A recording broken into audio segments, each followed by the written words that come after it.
You open your eyes and... Congratulations! You've just hit the absolute jackpot in the interdimensional genetic lottery.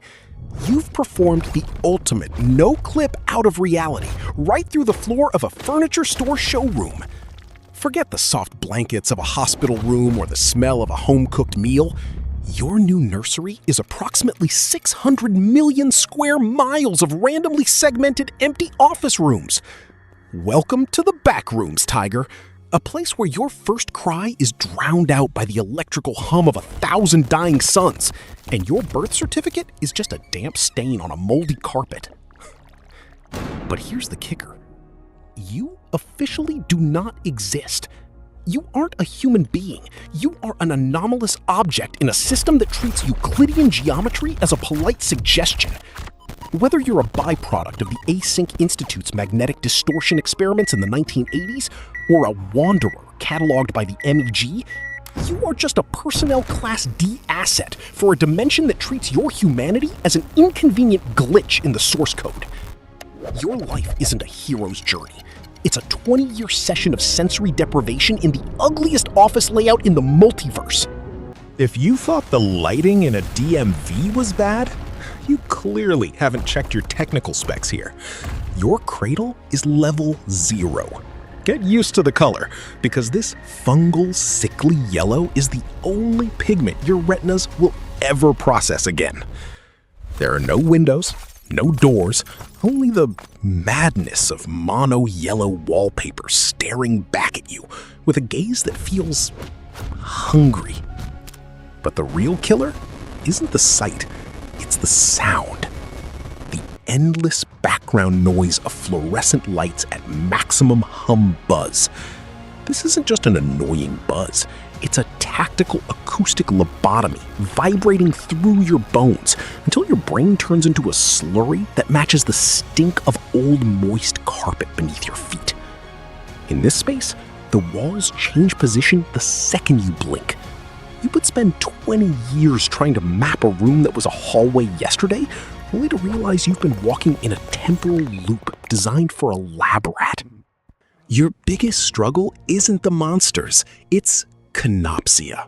It's that skin-crawling atmosphere of a place that should be teeming with people, but is utterly, devastatingly empty.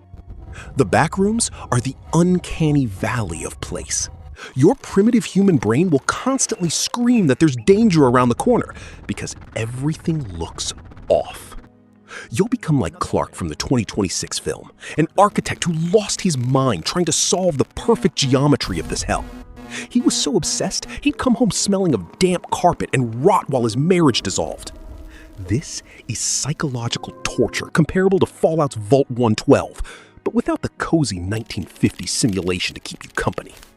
Your only proof of existence is your own reflection in a puddle of industrial runoff. Hungry? Tap that stomach, Tiger, because your survival now depends on almond water. This vanilla-flavored hydration, leaking from rusty pipes or seeping through the drywall, is the only resource keeping your internal battery from a total psychological collapse. Miss a few doses, and you'll undergo a full biological and personal conversion. You won't just die of starvation, you'll turn into a wretch. The insanity. Your skin will peel, your mind will dissolve into static, and you'll become a mindless, starving zombie whose only goal is to gnaw on drywall and attack other lost assets like yourself. And whatever you do, stay away from the liquid pain. It looks like water, but it acts like a fast-track ticket to an agonizing clinical death. A favorite poison for the cultists of the Backrooms Truth Group. You thought the isolation was the hard part? God save you if you hear something wandering around nearby, because it sure as hell has heard you. You're sharing this office space with skin stealers, translucent humanoid abominations that want to cut off your skin and wear it as a fleshy disguise. Then there are the hounds, creatures covered in long human hair that will rip your throat out unless you stare them down with the cold eyes of a dead man. But the true nightmare is the entity from the film, a towering mass of black wires and bacteria. It doesn't just hunt you, it mimics the voice of your dead husband or your mother to lure you into the dark. And the best part? Level fun.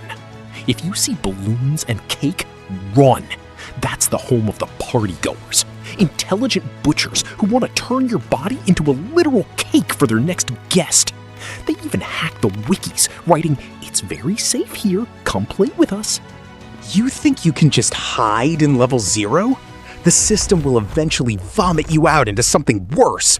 You might fall into level 7, thalassophobia.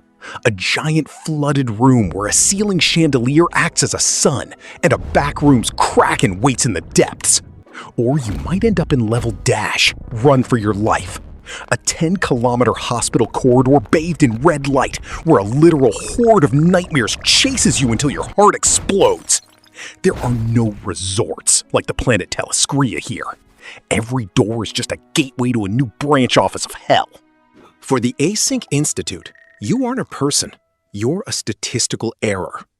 They opened the threshold in the 1980s to solve Earth's storage and housing crisis.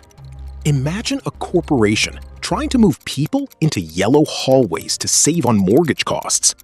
Because of the temporal anomalies, you might be born in 2026, but after breaking through a wall in a desperate search for an exit, you could fall into a sterile async laboratory in 1991.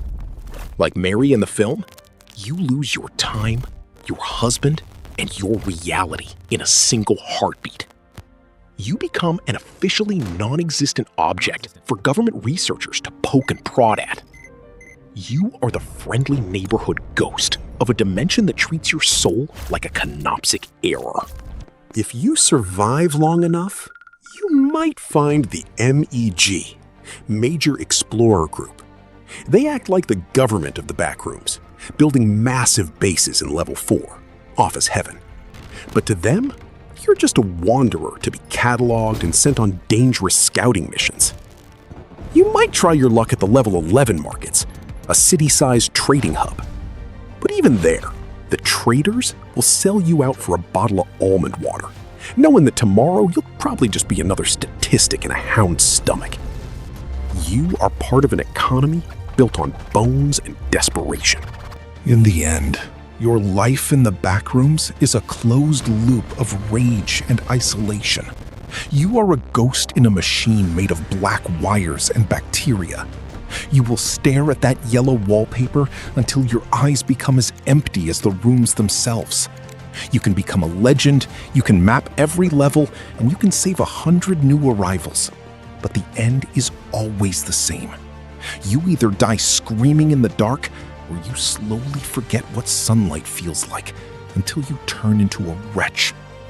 You are the architect of your own damnation, lost in a maze that never had an exit in the first place. But hey, at least you don't have to pay rent, right? The walls are free, even if they're trying to crush you. Subscribe to the channel if you want to find out why it sucks to be a Mandalorian, or how you die on every Marvel planet, and I'll see you in the next one.